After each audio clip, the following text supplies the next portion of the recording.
first and second graders. We are doing Our America, Chapter 4. And like I've said previously, since we're doing a lot in one day, you can work at your own pace. So if you need to pause this and come back to it, you certainly can. So for Chapter 4, we're talking about a free America, and we are going to start talking about George Washington. There was a boy named George Washington who grew up in the colonies. As a boy, George loved the outdoors. As he grew older, he learned how to measure and make maps of land. Meanwhile, there was trouble for the English colonies. France also had colonies in North America. The French said they owned the same land that the English said was theirs. The English and the French began to fight over this land. The French talked some Native Americans into helping them, hoping that together they would be able to defeat the English. This was called the French and Indian War. By the time the French and Indian War had started, George Washington had grown up. He became a soldier and was known for his bravery. With the help of colonists like George Washington, England won the French and Indian War. So who fought against the English and colonists during the French and Indian War? The French and some Native American tribes. Some additional information to know about George Washington and the French and Indian War. George Washington was born in Virginia. He was 11 years old when his father died. He loved the sea and he wanted to become a sailor. His mother did not think being a sailor was a good idea, and he listened to his mother. He began surveying land at age 16. He learned to sleep on the ground and hunt for his food. He learned to take care of himself in the wilderness, and these skills helped prepare him to be a good soldier. The French settlers lived in Canada while England was building colonies along the Atlantic coast. However, French settlers began moving south into what is now the United States. The French wanted more land in America, and they persuaded some tribes of Native Americans to fight with them against the English settlements. The English soldiers and American colonists fought against the French and Indians so that England could keep control of her land in America. I'm going to turn the page. So some words to look for: Philadelphia, Declaration of Independence, inhabitants, and declare, to tell or make a statement. Colonial life, however, was becoming more difficult. For many years, the colonies had been ruled by England, but the King of England had made laws that were not fair to the colonists. The colonists decided to declare their freedom from England. So, the Declaration of Independence. On July 4th, 1776, some important men from each colony met in Philadelphia, Pennsylvania. They wrote a paper or letter to the King of England to declare to him that the American colonies were free. In the coming weeks, each of the men signed his name to this letter. It was called the Declaration of Independence. And because of many unfair laws, colonists decided they would write a paper telling England and the whole world why they wanted to be free from England. And it would tell everyone what kind of country America wanted to become. You may have heard of Thomas Jefferson. He was selected to write the Declaration. He would later become third president of the United States, and he's also on the nickel. The Declaration of Independence can be seen today in Washington, D.C., and why did the colonists declare their independence from England? The king's laws were not fair. And where did the men from each colony meet to discuss declaring freedom from England? In Philadelphia, Pennsylvania. So now we're on this next page. News traveled very slowly in colonial days. Messengers jumped on their horses to spread the news of the Declaration of Independence to each of the 13 colonies. The people of the American colonies were filled with joy. Church bells rang, cannons boomed, torches were lighted. People paraded down streets as drums beat, and it took months for people in some parts of colonies to get this news. Contrast that to modern technology. We have 24-hour news networks, we have social media. We can get news within seconds of something happening, but back then, it took a while for news to be spread. So how was the news of the Declaration of Independence carried to all 13 colonies? It was by riders on horseback. So name the boy who grew up in the colonies and became a brave soldier. George Washington. What was the name of the first war in which George Washington fought? The French and Indian War. Who won the French and Indian War? England. What important paper declared freedom from England? The Declaration of Independence. On what holiday does America celebrate its birthday? Independence Day, or it's also known as 4th of July. We're going to turn the page. So the people of France gave the Statue of Liberty to the United States in honor of its 100th birthday. And if you would like to visit Lady Liberty, you may tour Liberty Island in New York Harbor, obviously, when the quarantine is lifted. Some interesting information. The statue is made of copper. It looks green because of the reaction copper has when it meets water and air. The statue was made by the French sculptor, let's see if I can pronounce this right, Auguste Bartholdi, and people often refer to the statue as Lady Liberty. So let's talk about Independence Day, which is also known as 4th of July. Did you know that our country has a birthday? Since the Declaration of Independence was adopted on July 4th, 1776, that is the day we celebrate. We call this special day Independence Day, but you might know this holiday as the 4th of July. More than 200 years have passed since the Declaration was signed. Yet on every 4th of July, bells ring, flags wave, drums beat in parades, and families get together for picnics. At night, there are fireworks. All of these things remind us of the birthday of a free nation, the United States of America. So, when do we celebrate the birth of our nation? Independence Day or 4th of July. How old is our country? Over 200 years old. So, why do you like to celebrate Independence Day? Why do you like to celebrate? What are some things that you like about Independence Day? Me personally, I love the fireworks. That's one of my favorite things is the fireworks. Now we're going to be talking about, think about it. In colonial times, a bell was rung whenever there was important news. One of these bells was brought from England to Pennsylvania in 1752, long before the Declaration of Independence was signed. It weighed more than 2,000 pounds. Written on the bell was this Bible verse, "Proclaim liberty throughout all the land and to all the inhabitants thereof," and that's found in Leviticus 25:10. This verse meant much more to the colonists after hearing the news of the Declaration of Independence. Because of the Bible verse on it and the special news of liberty, this bell became a symbol of freedom in our land. It is called the Liberty Bell. So if you would like to see the Liberty Bell, it is still in Philadelphia today. There's some additional information about the Liberty Bell.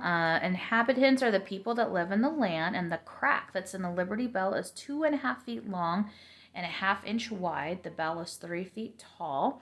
The bell rang for many special occasions, but it was cracked during a birthday celebration in honor of George Washington in 1846. It no longer rings, but is tapped 13 times on Independence Day by children who are descended from the original signers of the Declaration of Independence. And it's also tapped every Martin Luther King Jr. Day. That's pretty cool. I didn't know that. So what does the Liberty Bell symbolize? Freedom. Where can you find the Liberty Bell? In Philadelphia. Now we're going to turn the page. And we're going to be talking about the American War for Independence. Now, just declaring freedom did not make our country free. The King of England was not happy about the Declaration of Independence. England did not agree to set the colonies free, and the War for Independence began. And George Washington became the first general to lead the colonial army. He gave the soldiers courage to fight. It was a difficult war, but the American colonists were willing to die for their freedom. Many colonists did die. They fought bravely so that they, their children, and their grandchildren might live in a free country. Finally, the American colonies won their independence. The War for Independence lasted about 6 years, and 2 years after the war ended, a peace treaty was signed. Many times, General Washington and his army were discouraged. Money was often short. Soldiers did not get the supplies they needed. And the winter spent at Valley Forge in Pennsylvania was especially hard. Some of his men gave up and went home. Most stayed, however, believing in their leader and in their dream of a free country. So, a couple questions. Who was the first general of the American soldiers in the War for Independence? George Washington. And why were many colonists willing to die during the War for Independence? So that our country could have freedom and so their children and grandchildren could have freedom. So now let's talk about the United States of America. When the war was over, America was free from England. Some people thought that each colony should become its own country. Some thought the 13 colonies should become one country. A meeting took place in Philadelphia. Many men, including George Washington, went to the meeting. The men decided that each colony would become a state. All of the states together would then make one country, the United States of America. Who would be our new country's first president? George Washington was chosen. He was loved by everyone. Wherever he went, crowds cheered him. He was our president for 8 years. So some more interesting information. At first, the 13 states acted as if they were 13 small countries. They didn't want to make one strong government because it reminded them too much of the government in England. But then they realized that our country had to be strong enough to make laws which all the colonies must obey, and they made a plan for that government, a constitution, and you may have heard of James Madison. He would become our 4th president, and he did the most work on the Constitution. So we know that George Washington became our first president, but he was also referred to as the father of his country. So how long was George Washington our president? For 8 years. So today you might think of that as 2 terms. Why was it better to have one large country than to have 13 small countries? Well, one large country would be much stronger and able to defend itself than 13 small countries. And one large country would have much more unity than 13 small countries. And then other reasons that you can think of as well. We're going to turn the page. People often say George Washington was first in war, first in peace, and first in the hearts of his countrymen. He was first in war because he became our first general in our fight for freedom. First in peace because he became our first president, and first in the hearts of his countrymen because he was loved by everyone. And the Bible says a good name is rather to be chosen than great riches, and loving favor rather than silver and gold. And that's found in Proverbs. So to think about it, what ways was George Washington a good leader? So you can think about some ways as he was a good leader. Now, what is often said of George Washington? He was first in war, first in peace, and first in the hearts of his countrymen. There's something to see. In the 1880s, the Washington Monument was built as a memorial to the first president of the United States of America. And you can visit the Washington Monument in Washington, D.C. And we also celebrate Washington's birthday the third Monday in February. February 22nd is the birthday of our country's first president, George Washington. Most people celebrate his birthday on the third Monday in February, and you might know this holiday as President's Day. On a special day, America celebrates all of the presidents who have led our country. If you look at a quarter and a $1 bill, you'll see that the quarters and the $1 bills help us to remember George Washington. And if you've seen pictures of Mount Rushmore, you could also see George Washington there as well. So when is George Washington's birthday? February 22nd. When is President's Day or Washington's birthday celebrated? And that would be the third Monday of February. All right, let's turn the page. So there's some songs that you could think of about America. And we're going to talk about a couple of these songs. So we have Yankee Doodle. So we're going to look for the word fife, which is a type of flute. Do you remember the first war that George Washington fought? It was during the French and Indian War that America's first patriotic song was written. You probably know the song Yankee Doodle, but you may not know that it was written as a joke. Here is the story of how Yankee Doodle came to be written. British soldiers sailed to America to help the American colonists fight the French. The British soldiers were trained to fight and march. They all had handsome uniforms and each had a fine gun. The Americans were not trained to fight. They could not march together. Instead of fine uniforms, they had buckskin or homespun clothes. Some did not have shoes and others did not have guns. What a funny sight they were to the British soldiers.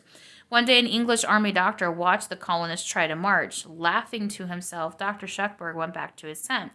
It was then that an old English tune came to his mind. Suddenly he thought of a trick he could play on the colonists. He sat down and wrote the words to Yankee Doodle. Yankee Doodle went to town a-riding on a pony. A doodle means something that is foolish, not very nice, is it? Dr. Shuckburgh made the American soldiers Yankee Doodles in his song. When he finished, he took his song to the Americans. Learn this song and the tune will help you keep in step, he told them. But he did not tell them they would be singing foolish things about themselves. With their fife and drum, the colonists began marching in step to Yankee Doodle. What a great joke I've played on the Americans, thought Dr. Shuckburgh. Let's turn the page. After the French and Indian War was over, the English were at war again, this time with the Americans themselves. The Americans wanted to be free from England. Do you remember what this war was called? It was the War for Independence. To poke fun at the Americans, British soldiers sang Yankee Doodle as they marched to war. Then, to the surprise of the British soldiers, the American soldiers sang Yankee Doodle in their battles against the English, and the Americans won. Yankee Doodle was meant to be a joke about Americans, but the Americans soon turned the joke around on the English. And then we have these verses to Yankee Doodle, and we sing them a lot during morning fellowship. So you guys already know all the words to this song. So we'll go ahead and turn the page. So what was America's first patriotic song? Yankee Doodle. Who wrote Yankee Doodle? An English doctor, Dr. Shuckburgh. And what is a doodle? Something foolish. Why was Yankee Doodle written? It was meant to make fun of American soldiers. And how did the British opinion of American soldiers change? Well, we could say that they realized the Americans couldn't march together, but they could also fight as good soldiers and win a war. Down here is something you could do just for fun, obviously not required, but Dr. Shuckburgh wrote many verses for Yankee Doodle, so see if you can write 1 or 2 verses of your own if you want to. Now, in the flag of the United States of America, we're going to be looking for words like alternate and official. After declaring independence from England, people thought, now we need our own flag, a flag that stands for our freedom.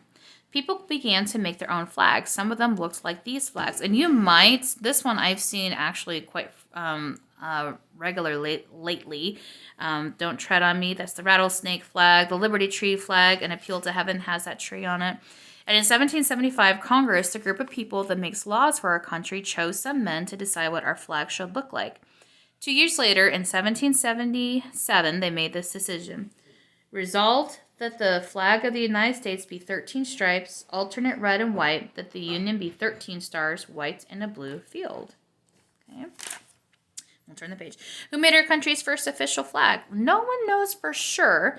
William J. Canby, the grandson of Betsy Ross, wrote that his grandmother made it. It has been said that George Washington and a group of men went to visit the shop of Betsy Ross. She was a very fine seamstress. And together these men asked Betsy Ross to make our country's first flag. They showed her a picture of the flag they wanted her to make. Betsy studied the picture carefully. There is one change I would like to make, she told them. You have pictured 6 pointed stars. I think 5 pointed stars would look much nicer. Then perhaps she cut a 5 pointed star in one of her scraps for them to see. So we have Union, the stars on our flag, and Field, the blue parts of our flag. So who might have made our country's first flag? Betsy Ross. And what do you think a seamstress is? A seamstress is a woman who sews for a living. How many points do the stars on our flag have? 5. Our flag has 50 stars on it now. Why was this first flag to have only 13 stars? Well, during that time, there were only 13 states or colonies. So now let's talk about Flag Day, which we celebrate on June 14th. It was on June 14th, 1777, that George Washington gave our new flag to Congress. This is why June 14th is a very special patriotic holiday for America. It is when we celebrate Flag Day. Have you ever helped to raise the flag at school? Here are some rules that we should follow to honor our country's flag. Number 1, never fly the flag in bad weather except when an all-weather flag is displayed. Number 2, always raise or hoist the flag quickly, but lower it slowly. Number 3, never fly the flag of another nation on the same pole with our country's flag. But you can fly a state flag of the United States underneath it. Just not from another nation. Number 4, never fly the flag upside down except as a signal of trouble. Sometimes if a boat is in danger, it will fly the flag upside down. Number 5, never let the flag touch the ground or drag through water. That's why when we do our allegiance and our national anthem during morning fellowship in chapel, the teachers get a little antsy when we see the flag get a little close to the floor. That's one of the rules of our American flag, is to not let it touch the floor. Number 6, men and boys, remember to remove your hat when the flag goes by or when reciting the Pledge of Allegiance. So when we follow these rules for flying our flag, what are we showing to other people? That we honor and respect our flag and our country. Okay. And we're going to turn the page, and the Pledge of Allegiance, as you pledge allegiance to your flag each school day, it's important to think about the words mean. Here are some meanings to remember. So we've talked about this in the past, but it's a good review. I pledge allegiance just means I promise to be true to the flag of the United States of America, to my flag of my country, and to the republic for which it stands, which means and to the people this country was created for. One nation under God, which means one country blessed by God, indivisible, which should not be divided, with liberty, with freedom, and justice, which means and fairness, For all, which means for every person. Okay? A lot of us tend to forget that, but we need to remember that it's for every person. And we're going to go to the next page. How old is our country? Over 200 years old. What is another name for the 4th of July? Independence Day. Who was the seamstress who might have made our first flag? Betsy Ross. Number 4, how many stars were on our first flag? 13. Number 5, how many stripes were on our first flag? 13. Number 6, when do Americans celebrate Flag Day? June 14th. All right, and that is it for Chapter 4. Good job, guys.